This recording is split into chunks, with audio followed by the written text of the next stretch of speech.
Good afternoon, everybody. My name's Ian McDonald. I'm the Group Controller for Hawke's Bay Civil Defence Emergency Management Group. Here today, we just want to talk to you, give you a bit of an update as to where we're at in terms of our cyclone response 2 weeks in. And with me today, we have two of the region's mayors, Alex Walker from Central Hawke's Bay, Sandra Hazelhurst, who is the Mayor of Hastings. We also have the Chair of Ngāti Kahungunu, Baden, and we also have an iwi Controller, Henry Hickey, Superintendent Jeanette Park from New Zealand Police, and Steve Ham from the Ministry of Primary Industries, who's happy to answer any questions if there's any about rural matters. Look, first of all, I'll just start with an update on some operational aspects of the current situation. 2 weeks after Cyclone Gabrielle, we are still sort of fully focused on responding to the support the communities that still are feeling the impacts of this event. The heavy rain this morning, which has affected Wairoa, and the precautionary evacuation of Esk Valley last Friday, reminded us that some parts of our region are still vulnerable, and the weather is still impacting on this response. This is a multi-agency response, which is being coordinated here by the Hawke's Bay Civil Defence Emergency Management Group, in partnership with iwi, who are enabling many aspects of this response. It involves our emergency services, all of our council resources, New Zealand Defence Forces, our lifelines or critical infrastructure, a huge number of volunteers, and locals who have stood up community hubs in their own areas and are still cut off. The Regional Council has been working really hard to repair stop banks and reinstate some of the telemetry which measures the level of our rivers. Unison and Hawke Kotahi and council roading contractors are making good progress with reinstating essential services and road links, but this will take time in the worst affected areas and is impacted by ongoing weather. We have delivered hundreds of Starlink internet connections and over 180 generators to isolated communities as an interim measure. Some of our rural communities are still isolated, and I just want to acknowledge those. There are too many to list here, and we've been making deliveries of essential supplies using both defence assets and civilian helicopters. This is all coordinated through our hub at the showgrounds, but again, this coordination effort and the delivery of supplies is impacted by ongoing weather. In terms of the ongoing welfare, I'm actually pleased to tell you that we are opening a free call helpline to make it easier for people in Hawke's Bay to have their needs assessed and to get assistance more quickly. We've been operating essentially community level needs assessment. We've been delivering rapid relief over the last 2 weeks. We now want to move into dealing with people's individual concerns.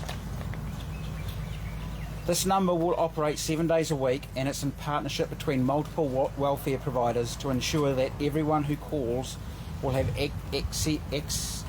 access that suits the needs of all cultures in our region, and in particular our Te Ao Māori communities, with translation services included.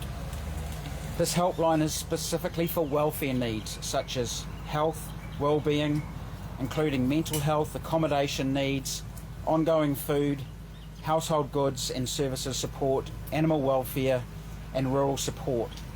This line is not for financial support, and people, if they require that, should contact MSD directly.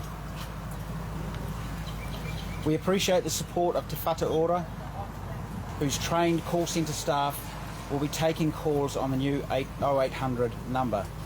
We'll be releasing the number and further details this afternoon.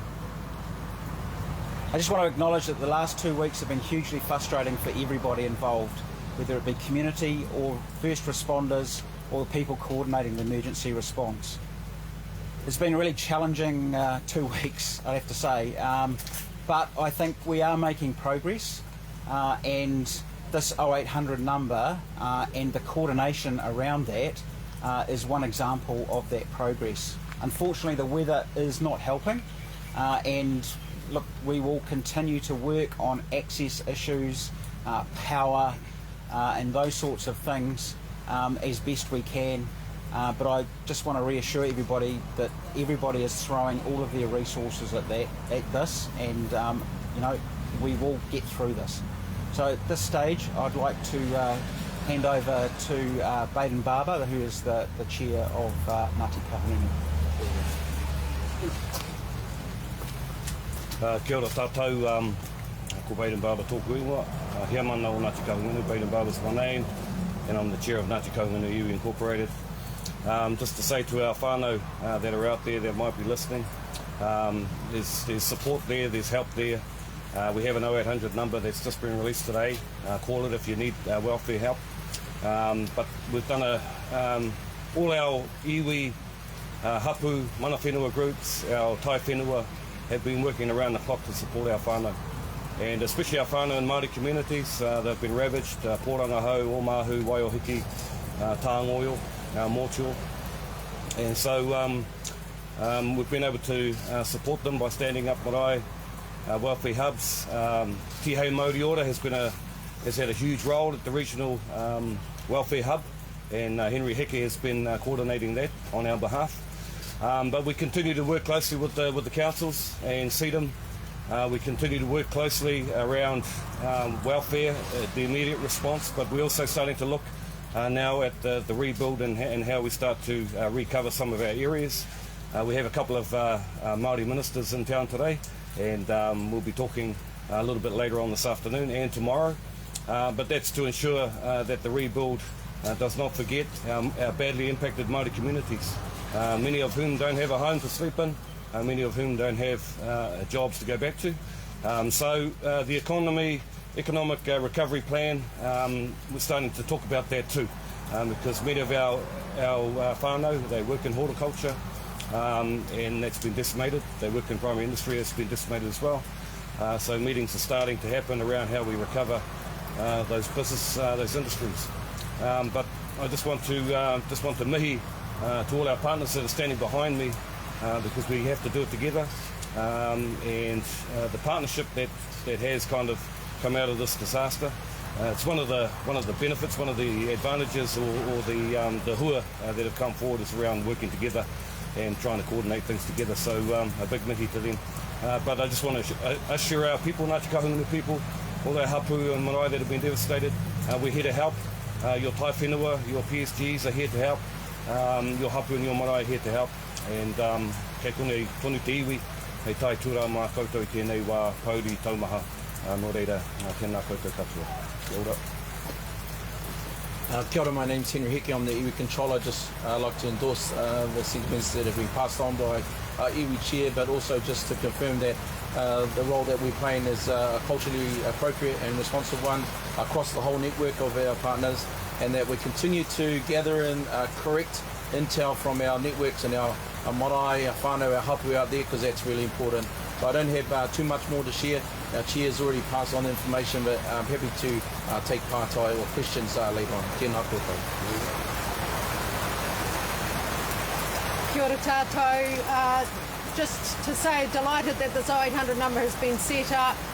In Hiritonga Hastings, our district has 10 isolated rural communities, and we have about 21 pockets of our rural community that we know we have to make sure they've got everything that we need.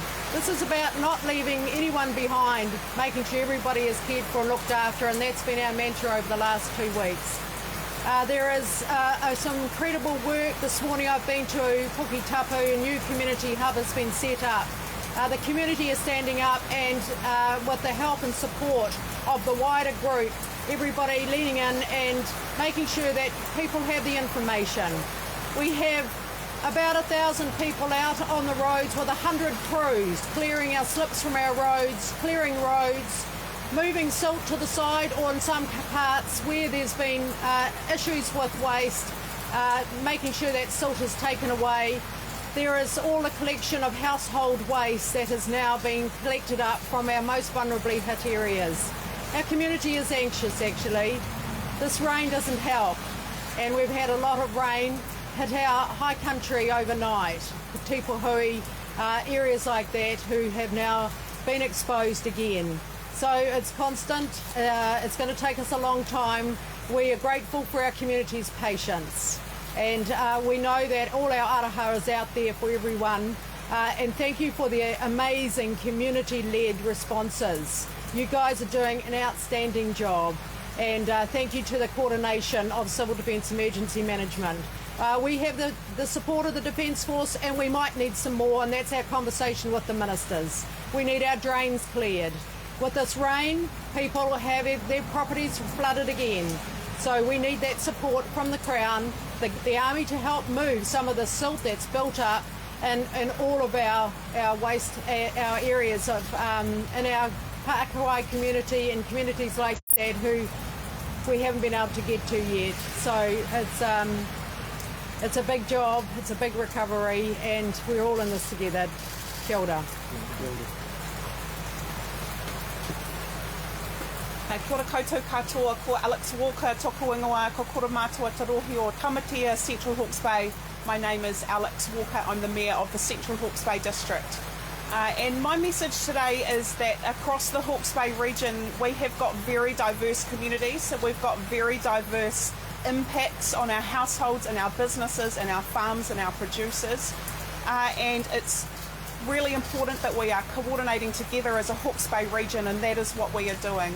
It means that across our households and businesses, whether you see someone in a military uniform or you see someone in a civil defence vest, or you see someone who is a water contractor for a council, or you see someone from Tihei Modi Ora, we are all working together in what is civil defence action right across the Hawke's Bay region. Particularly to my Central Hawke's Bay community, who this rain overnight has continued to isolate more people. It has closed roads, it has created more significant structural issues on our roading network and cutting more people off. We continue to reach out to look after you and understand that those situations are changing and that it's causing stress for everybody.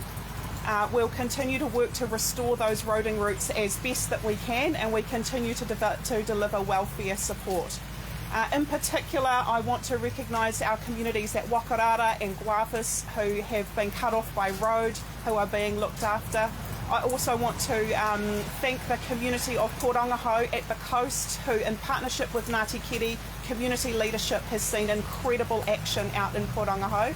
And I also want to mention the communities around Elsthorpe, Patangata and Omakari, who the changing situation of their bridges and roading connections means that on a daily basis their situation is changing, and I want to thank them for their patience and for their resilience as we continue to deal with this. We are going to have to be patient as we rebuild. This is big. We're dealing with about 17 major structural issues closing roads at the moment, and it's going to take some time and some patience as we work through that, but we have our priority isolated communities. Thank you all for your support. Ngā mihi. Tēnā koutou katoa, ko Jeanette Parker Ho, Eastern District Police Commander. Today is day 15 of the devastating cyclone that hit us all those days ago and hit the entire Eastern District. From our point of view and where we're at now, our non-contactable people that we've been looking for tirelessly, I can say now that yesterday we announced we had 5, today we have 3. So we are working extremely hard. Our teams are lifting every rock. Nothing is left unturned in order to locate people and get them back to their loved ones. For the people that we are looking for, the important thing for me is please, if you are aware we are looking for you, come forward. Any support that we can provide you, any assistance that we can provide you, please come forward and see us, because we won't stop looking. We need to locate you, so if you are aware, please come forward. You can come to a police station, you can see one of our teams. We've got staff working right across the district, or via the 10-5 line. Also, for the family of Joseph Ahuriri, who is sadly still, we have not been able to locate.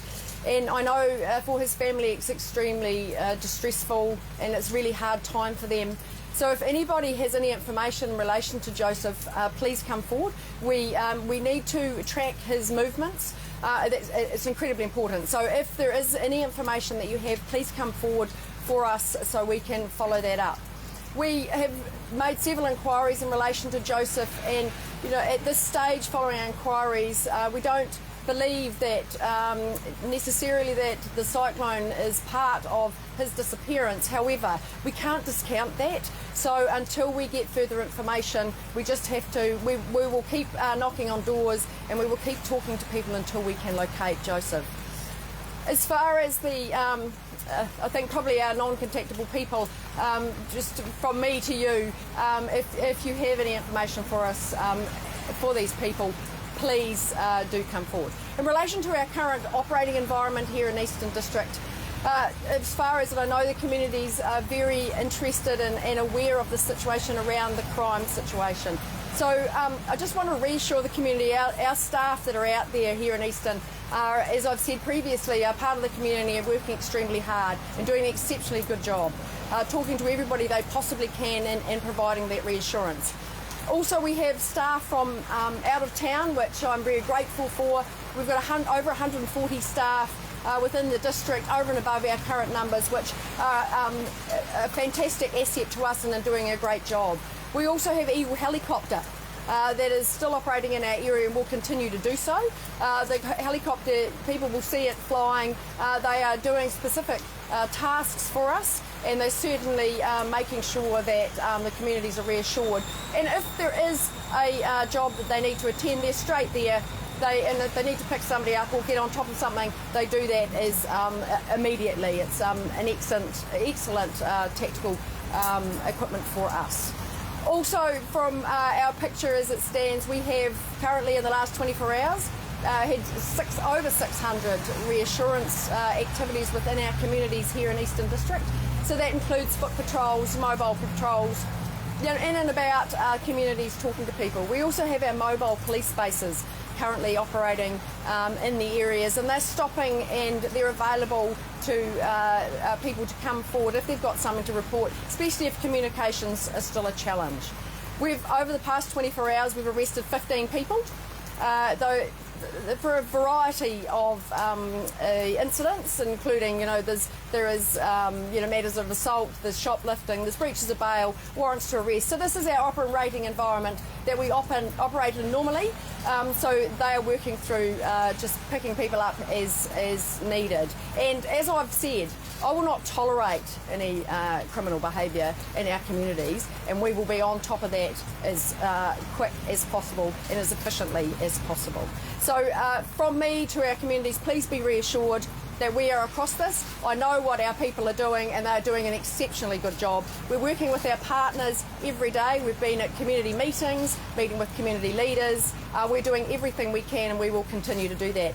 For our rural communities, as we're gaining access, we are getting up into the rural communities, and there'll be more officers deployed into these areas as access becomes available. But we're working with NZDF in order to fly in and assist there. So thank you everyone, and look, please, our thoughts are still with the people that we haven't been able to contact, their whānau. It's really important. If anybody has information, please come forward. Kia ora. Well, just make another special mention of Te Wairoa, our whanaunga up in Te Wairoa. We've been working hard to support our whānau up there, which are isolated because of the roading. But tātou o Te Wairoa, along with the iwi and the District Council up in Wairoa, have been supporting whānau up there. But we know that you are isolated. We know that things are tough up there, especially on the North Clyde side. But help is here.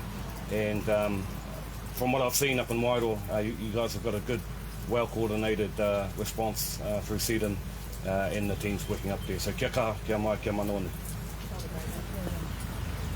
Okay, so I think we've got time for questions. Ask away. Still without power, do you know? So, yeah, I was given that figure this morning. I think it's around about 2,000 households.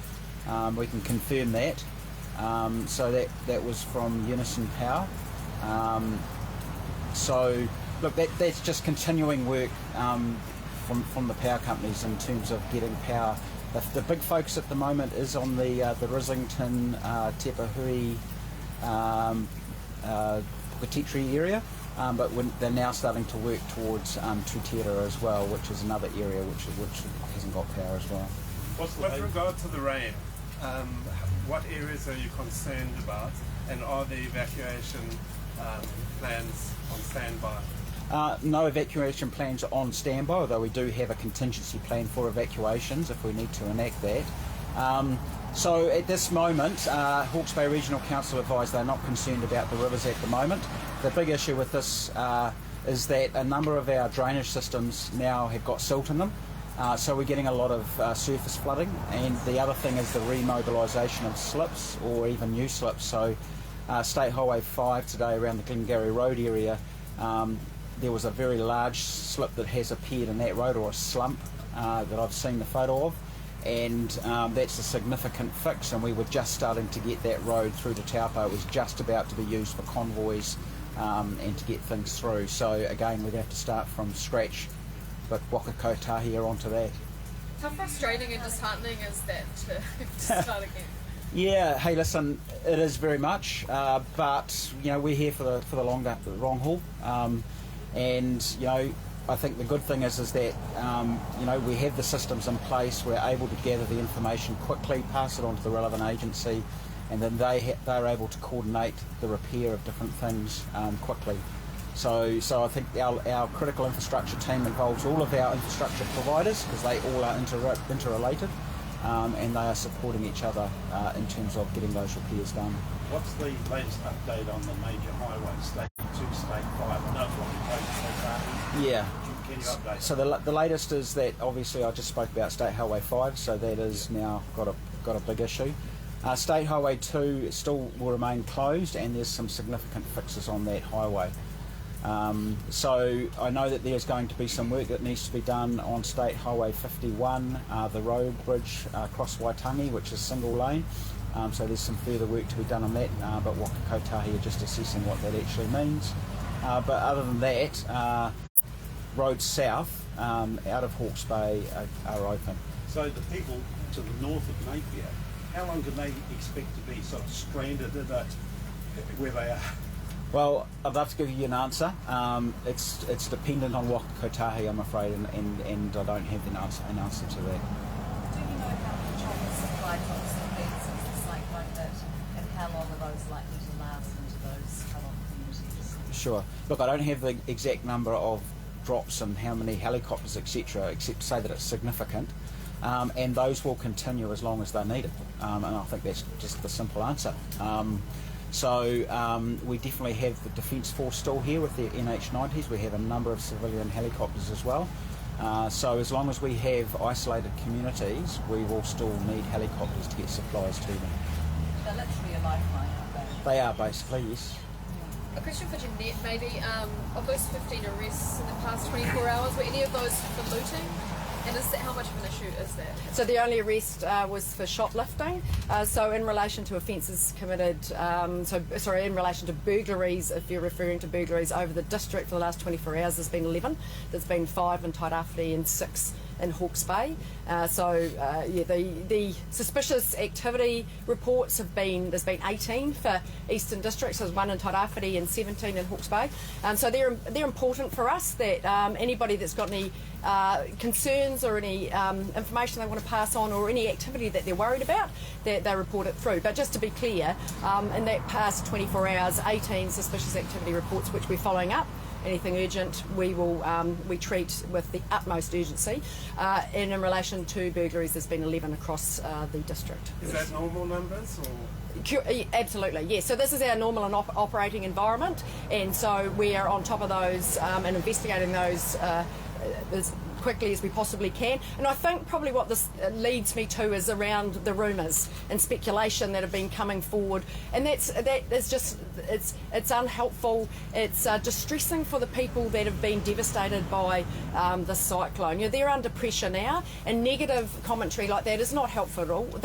They need positive reinforcement and reassurance, not negative, and not rumours that don't help or help our people or help our communities try and manage through this. So what would be your message to those people in those communities that might feel a bit unsafe or under threat or have heard those rumours? Please come forward and talk to us. So my staff yesterday, I spoke to them this morning and they said, in Puketapu, they were there with the mobile base and they were talking to people and the feedback was, look, thank you so much. Your visibility is reassuring. And we just, some people just actually want to talk.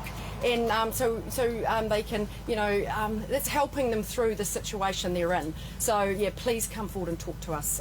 We'll help you in any way we can. And of the 3 people who are still unaccounted for, you mentioned yesterday that 3 were facing charges, 2 wanted for arrest. Are those 3 people? So there's still, within the 3, there is a person still facing charges. But my message to those people is the important thing is please come forward, and if you need some help or support, we want to work through that. We don't want to leave your whānau waiting to hear. People have reported them through to us. So the important thing is, no matter what, please come forward and we will work through what the situation is for them. I understand COVID, this is one for Ian, I understand COVID might have taken out a member of your team. How much of an issue is that at the moment? It is a complicating factor to the response here at the moment. Last week when I finished, I think I finished on Saturday for a day. We had 14 cases across, but all of them were basically caught. So we have COVID protocols. Is that just in your team? That is within the team working here, so of about 150 staff at any one time during the day. People are rotating through, people are coming from outside of the region, and so obviously COVID is a concern. So we test every morning. Every morning we do a test before we come in, and then we also are wearing masks as well. So that actually is working. So I think we've had about 4 days where we actually haven't had any COVID. So I'm pleased about that. But it does put additional stress on the team because we lose people, experienced people who actually can't be involved in the response. How concerned are you about COVID in those especially isolated communities? Look, that's not a question I can really answer better through Te Whatu Ora, but obviously at the moment it's still in the community and we are reflective of the community, so we're having cases within our coordination centres. A question perhaps for Sandra, if that's okay? I just answer your question about the isolated communities. So there has been a doctor and a nurse go up into Pātoka, into one of our isolated communities to support the community for their health needs. Any medications, prescriptions, anything like that, they have been flown in. You mentioned about communities not being left behind, but we've had reports from Esk Valley and Whirinaki residents that they are feeling like there hasn't been enough of a presence from council and civil defence, that they've been sort of left to their own devices in terms of any direction about the clean-up and that kind of thing. What's your response to that and your message to those residents?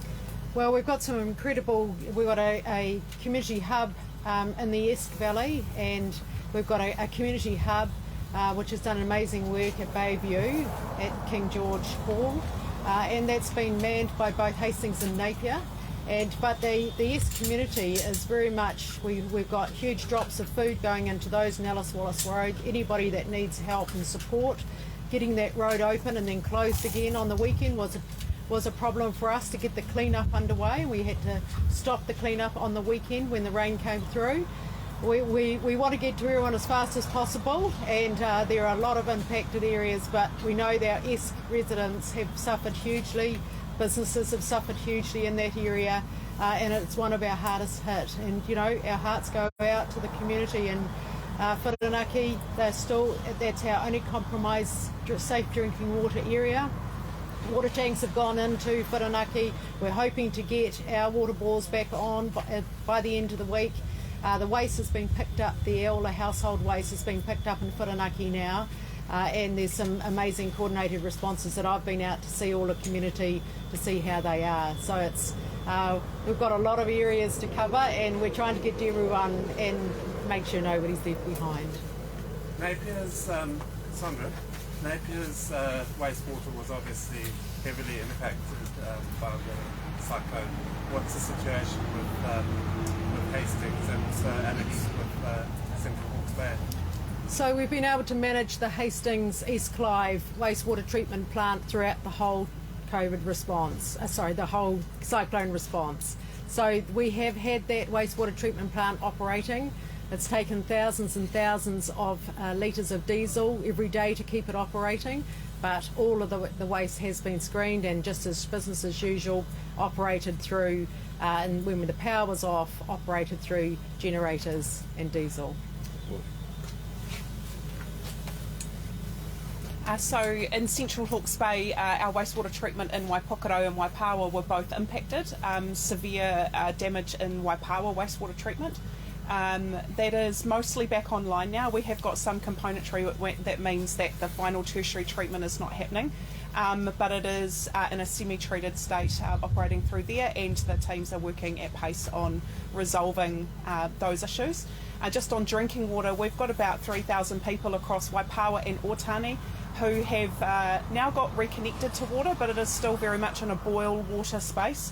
We have not been able to reinstate the treatment of that water network as yet, so all 3,000 of those people are under a boil water notice. Just quickly, how is the support for anyone? How has the support been from outside of the country, or how do you think it's all been? And I guess what's the best way that people outside of the Hawke's Bay can help out, I suppose? So we are hugely grateful to the support that has mobilised around the country and the world. In the local government space, councils around the country have mobilised their staff, their civil defence teams to come in and support us, and the way that communities have stood up with deliveries of goods, with deliveries of animal feed. Right now, actually, what we need are people to contribute to the financial collection for recovery funds. We have a Hawke's Bay disaster relief fund that is run as a trust by the 4 mayors and chair of the regional council of the Hawke's Bay region, and asking people to think about contributing in that space right now. Whereabouts will some of the money go for those sorts of things, just so people maybe a bit more aware of where their money is going to end up, sort of thing? So the Hawke's Bay Relief Trust has had guidelines put in place by the mayors of the region, and we're taking a high trust approach, which says if people apply for up to $1,000 for an individual household or up to $2,000 for a community group or marae, that we will be mobilising funding to them based on that request. They need that support, and we believe it's our job to quickly mobilise to be able to support them, and to be clear that we are helping stop people fall between the cracks around other funding mechanisms from other departments and other agencies. Just a question for Steve Ham. I'm going to add to that if I could. Okay, go. Kia ora everyone, Steve Ham. I'm the Regional Coordination Controller for MPI here based in Hastings and Napier at the moment. So MPI's got a number of staff here. Probably MPI last week through the government initiative around a $25 million grant that's been given for growers in the rural ag sector. That funding, just an update on that. So we've got 1,581 applications to date have come in for that fund, and 8.1 million has been paid as of 9 o'clock this morning. So it's really great to see that going out. That funding is for farmers in the primary sector, horticultural sector as well, to look at recovery efforts, and we feel that's providing some certainty for those sectors to at least get the clean-up underway in their communities. Our focus right now is really on those isolated communities. We've had staff members with police and FENS going each day with the NZDF to look at needs assessment for the communities in the primary sector and what we can do to help with supplies. The most immediate concern is probably around fencing in those areas and containment of stock. So there's a big heavy focus doing on that. But we'll continue working with the iwi Council and the other sector bodies to ensure that our primary sector is well represented. How many stock were lost? Have you got an idea of that? I don't have the number. The Hawke's Bay Regional Council managed that process. In some ways, until we get that needs assessment done and we understand what has actually occurred in some of those communities and locally as well, I think that number's going to be very hard to get a handle on. Yeah. Thank you. Can I just answer some of the questions in regards to some of the iwi that have played a role? So Ngai Tahu provided resources, but have also deployed some of their own personnel staff to come up here and rotate out some of the volunteers that are working in strategic positions. We've also had support and resource from Ngāti Pro, Rongo Mai Wahine, Ngai Tirangi, and Ngāti Ranginui. So from an iwi perspective, we are receiving not only just hard fixed resources but also personnel, and a lot of NGOs have offered up support as well, and we're trying to coordinate that so that it's we can have them at the right time and not all at the same time. Just to answer the question around isolated communities, so today I'll be flying out into some communities to provide Starlinks so that we can get connectivity.